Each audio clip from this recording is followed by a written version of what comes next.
అధిక సంఖ్యలో నెల్లూరు జిల్లా రాపూర్ మండలంలోని కోట ఎత్తిన పెంచలకోన భక్తులు.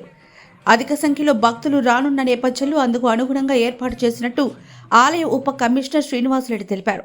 తొలుత పుణ్యక్షేత్రానికి అనుసంధానంగా ఉన్న గోనుపల్లి ఆలయం నుంచి బయలుదేరిన ఉత్సవ మూర్తులు గొల్లబోయ స్వామి ఆలయంలో తొలి పూజలు అందుకుంటారు. ఆ తర్వాత పల్లకిలో 4 కిలోమీటర్ల దూరంలోని పెంచలకోన ఆలయానికి చేరుకుంటారు. అనంతరం అంకురార్పణతో బ్రహ్మోత్సవాలు ప్రారంభమవుతాయి.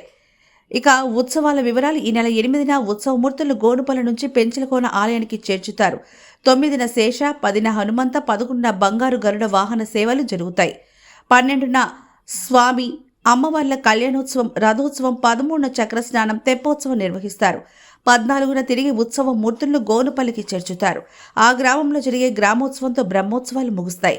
ఈ కార్యక్రమంలో జిల్లా దేవాదాయ శాఖ ఎస్కే జనార్దన్ రెడ్డి, పెంచలకోన ఆలయ ఉప commissioner P Srinivasulureddy, festival committee chairman Chennu Tirupal Reddy, అటవీ ranger P Ravindrababu, tahsildar Lakshmi Narasimham, MPDO Bhavani తదితరులున్నారు. సిఐ సత్యనారాయణ, ఎస్ఐ వెంకట రాజేష్ తదితరులు పాల్గొన్నారు.